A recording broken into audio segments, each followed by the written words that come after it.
सत्य घटना है।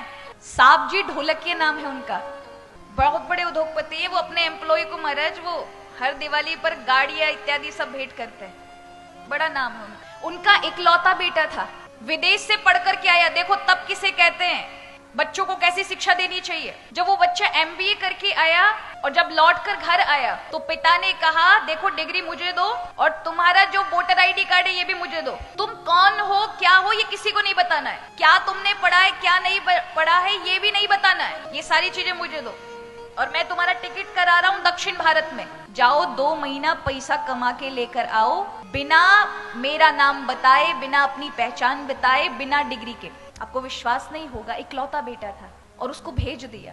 7,000 रुपए उसको दिए, जरूरत पड़े तो ही उपयोग करना, नहीं 7,000 वापस चाहिए और 2 महीने में कितना कमा के लेकर आते हो ये चाहिए।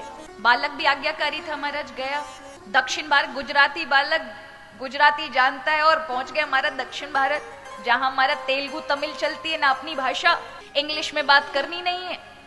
पिता ने सारी चीजें बताई, अगर तुमने कुछ भी चीजों का उपयोग किया तो अच्छा नहीं। बालक भी आज्ञाकारी, गया सबसे मारे, पहले तो बड़े बड़े होटल में ही गया, लेकिन किसी ने, क्योंकि डिग्री है नहीं, नाम बताना नहीं है, कुछ है नहीं आधार, किसी ने नहीं उसे जॉब दी, नौकरी नहीं दी। 2-3 दिन हो गए, अब तो भूख से पीड़ित था। 7,000 में से अपने पैसा खर्च करके पेट भरा, लेकिन उसे था कि पिता को 7,000 वापस करने ये कहा है और पैसा कमा के देने। तो फिर सड़क किनारे ढाबों पे जाकर के वेटर की नौकरी मांगी कि मुझे नौकर बना लीजिए कि मैं लोगों को सर्व कर सकूं, परोस सकूं। लोगों ने वो भी नहीं दी। तब किसी एक ढाबे पर महाराज चौथे दिन उसे बर्तन मांजने की नौकरी मिली।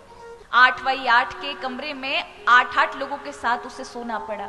जो इतने ऐसो आराम में रहने वाला बालक, सुबह सुबह उठ करके 10 गालियां खा के, लोगों का सुन के, किस प्रकार से उसने महाराज वो 2 महीने व्यतीत किए।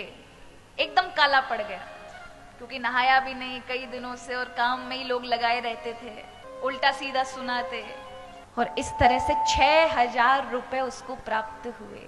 2 महीने बाद अपने पिता को फोन करता है, पिताजी मैंने 6,000 रुपए कमाए। पिता ने कहा उनको खर्च नहीं करना, जो 7,000 दिए उसी से टिकट बनवा के आओ। टिकट बना करके वो आता है, अहमदाबाद के स्टेशन पे जब उतरता है ना, तो पिता ढोल नगाड़े लेकर के और परिवार के साथ उसका वेलकम, स्वागत करने के लिए खड़ा था। और जैसे ही उस बालक ने जनरल कोच से बाहर पैर रखा, कोई रिश्तेदार नहीं पहचान पाया, लेकिन पिता ने उस कालिक में छुपे हुए बेटे को पहचान लिया। दौड़कर उसकी वो दशा देख के पिता की आंखों में अश्रु आ गए, हृदय से लगा लिया। बेटा चरणों में पड़ गया, पिताजी ये 6,000 रुपए और ये 7,000 में से कुछ मेरे से खर्च हो गए थे। पिता ने कहा बेटा ये पैसों की बात नहीं है, इन पैसों को संभाल के रखना जो तुमने कमाए। तुम्हें पता चला पैसों की कीमत क्या है? तुम्हें पता चला कि व्यक्ति की पहचान यदि ना हो तो व्यक्तियों का व्यवहार कैसा होता है? तुम्हें पता चला लोगों के साथ अब तुम्हें कैसा व्यवहार करना है, जो तुम्हारे नीचे काम करने वाले लोग हैं? तुम्हें पता है अब समय की कीमत क्या है? रो पड़ा, पिताजी मुझे सब पता है, अब पता चल गया, इससे बड़ी शिक्षा और कुछ नहीं है। पिता ने तुरंत अपनी ऑफिस की चाबी दी, कहा अब तुम्हारा ऑफिस है, संभालो। ये होता है तब। सजी सजाई थाली देंगे तो क्या होगा?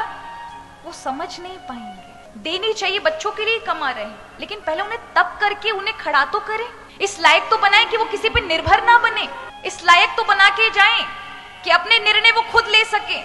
लोगों के साथ जो आपने व्यवहार कमाया है, बच्चों से दुगना कमा कर जाएं। ये सब केवल तप से ही हो सकता है, इसलिए बच्चों को तप कराना चाहिए। तप माने संघर्ष,